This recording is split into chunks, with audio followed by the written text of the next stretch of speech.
क्या आपको पता है कि भारत पर सबसे ज्यादा समय तक राज अंग्रेजों और मुगलों ने नहीं बल्कि किसी एक हिंदू साम्राज्य ने किया था। तो आज के इस वीडियो में आप उस हिंदू साम्राज्य के बारे में तो जानेंगे ही, और साथ ही जानेंगे भारत के सभी मेन एम्पायर यानी कि मुख्य साम्राज्यों के बारे में। भारत का पहला एम्पायर यानी कि पहला साम्राज्य मौर्य साम्राज्य था। बात करें मौर्य एम्पायर की नींव पड़ने की सबसे बड़ी वजह की, वो थे पंजाब के राजा पोरस, जिन्होंने 326 ईसा पूर्व के समय हाई स्पीड के युद्ध में सिकंदर की सेना को मुंहतोड़ जवाब दिया, जिसकी वजह से सिकंदर भारत की भूमि छोड़कर चला गया। इसी का फायदा उठाते हुए चंद्रगुप्त मौर्य और उसके मंत्री चाणक्य ने मौर्य एम्पायर की शुरुआत की। 322 से 185 ईसा पूर्व यानी कि 137 सालों तक भारत पर राज करने वाले मौर्य राजवंश की राजधानी पाटलिपुत्र थी, जो आज के समय का पटना शहर है। यह साम्राज्य गणतंत्र व्यवस्था पर राजतंत्र व्यवस्था की जाती थी। इतिहासकारों के अनुसार चंद्रगुप्त मौर्य ने लगभग 32 वर्षों तक मौर्य साम्राज्य का शासन संभाला। इसके पश्चात चंद्रगुप्त मौर्य ने अपना राज सिंहासन तैयार कर जैन धर्म अपना लिया था। चंद्रगुप्त के बाद बिंबिसार और फिर सम्राट अशोक मौर्य साम्राज्य का सम्राट बना, जिसने इतिहास का सबसे बड़ा युद्ध कलिंग युद्ध जीता था। लेकिन इस युद्ध में 10,000 लोगों की मौत ने सम्राट अशोक को अंदर तक हिला दिया और सम्राट अशोक ने अपना राजपाट छोड़ दिया।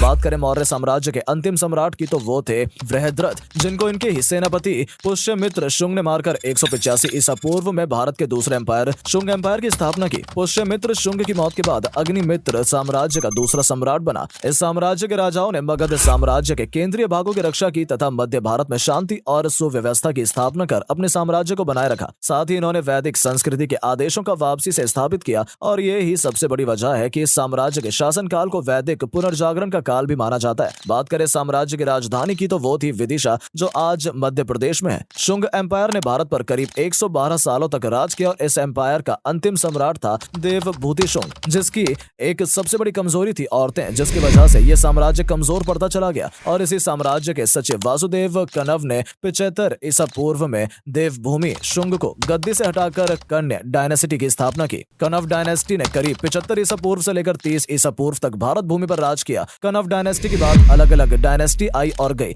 इसके बाद फिर से नींव पड़ी भारत के तीसरे एम्पायर और दुनिया के सबसे बड़े एम्पायर चोल साम्राज्य की, जिन्होंने करीब 1500 सालों तक राज किया। आपकी जानकारी के लिए बता दूं कि इस एम्पायर पर पोन्नियन सेल्वन मूवी भी बन चुकी है। चोल वंश का संस्थापक विजयालय पल्लव अधीनता में उरायूर प्रदेश का शासक था। चोल शासक शुरुआत में वर्तमान तमिलनाडु और आंध्र प्रदेश के कुछ इलाकों पर शासन करते थे और बाद में बहुत बड़े भूभाग और जलभाग के शासक बने। साथ ही इस दौर में तमिल भाषा एक संपूर्ण भाषा के रूप में विकसित हुई। चोल साम्राज्य में लगभग 20 राजा हुए, जिन्होंने कुल मिलाकर 400 से अधिक वर्षों यानी कि 30 ईसा पूर्व से लेकर 280 ईसा पूर्व तक शासन किया। बात करें चोल वंश के अंतिम राजा की, तो वो थे राजेंद्र तृतीय। चोल साम्राज्य के शासकों ने शुरू में संस्कृति को बढ़ावा देने के साथ साथ अपनी सुरक्षा पर भी ध्यान दिया, लेकिन एक समय बाद इन्होंने अपने टेरिटरी के हिस्सों पर ध्यान देना बंद कर दिया, जिसके चलते पल्लवा डायनेस्टी ने चोला साम्राज्य को खत्म कर दिया। इसके कुछ साल बीते और समय बीतने के साथ साथ भारत में 14 डायनेस्टी भी बीत गई। इसके साथ हम पहुंच जाते हैं 320 ईस्वी में। चंद्रगुप्त प्रथम ने 320 ईस्वी में भारत के चौथे एम्पायर गुप्त साम्राज्य की स्थापना की थी। गुप्त साम्राज्य की नींव 4वीं शताब्दी की शुरुआत में पड़ी।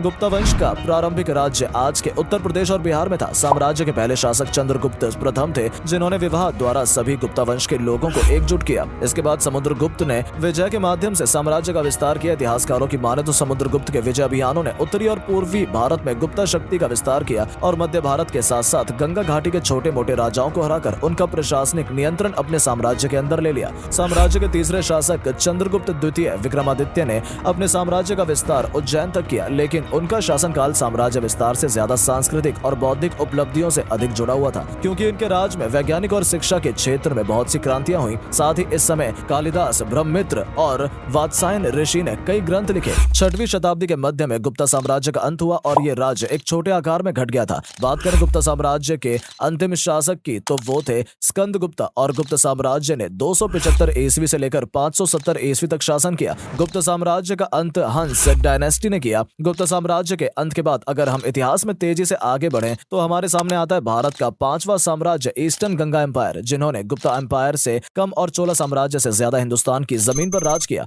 ईस्टर्न गंगा एम्पायर की स्थापना इंद्र वर्मन ने उड़ीसा से की थी। इस साम्राज्य ने 5वीं शताब्दी से लेकर 20वीं शताब्दी तक कलिंग पर शासन किया था। इतिहासकारों की माने तो ये राज्य व्यापार की वजह से काफी धनवान था और ये अपने पैसों का ज्यादातर उपयोग मंदिर निर्माण में किया करते थे। लेकिन यह साम्राज्य देश के लिए कुछ ज्यादा कर पाता उससे पहले ही मुस्लिम आक्रमणकारियों ने 15वीं शताब्दी की शुरुआत में इस साम्राज्य का खात्मा कर दिया। अब बात करें भारत के 6ठे और 7वें साम्राज्य की, तो वो है पाल एम्पायर और होयसल एम्पायर। पाल साम्राज्य मध्यकालीन उत्तर भारत का सबसे शक्तिशाली और महत्वपूर्ण साम्राज्य माना जाता है, जो कि 750 750 से 1174 ईस्वी तक चला। पाल साम्राज्य की स्थापना 750 ईस्वी में राजगोपाल ने की, जिन्होंने भारत के पूर्वी भाग में एक विशाल साम्राज्य बनाया। वहीं दूसरी तरफ होयसल प्राचीन दक्षिण भारत में फैला हुआ एक साम्राज्य था। इसने 10वीं से 14वीं शताब्दी तक राज किया। होयसल शासक भारत के पश्चिमी घाट के पर्वतीय क्षेत्र के बाशिंदे थे। उन्होंने वर्तमान कर्नाटक के लगभग संपूर्ण भाग तथा तमिलनाडु के कावेरी नदी की उपजाऊ घाटी वाले हिस्से पर अपना अधिकार जमा लिया। इन्होंने 314 वर्ष राज किया। जिस प्रकार से मुस्लिम आक्रमणकारियों ने ईस्टर्न गंगा एम्पायर का खात्मा किया, उसी प्रकार पाल साम्राज्य और होयसल साम्राज्य का भी खात्मा कर दिया। इन साम्राज्य के पतन के बाद शुरुआत होती है भारत के 8वें साम्राज्य यानी कि मुगल साम्राज्य की, जिन्होंने 1526 ईस्वी से लेकर 1857 ईस्वी यानी कि 316 साल तक भारत की भूमि पर राज किया। मुगल साम्राज्य की स्थापना बाबर ने 1526 ईस्वी में की थी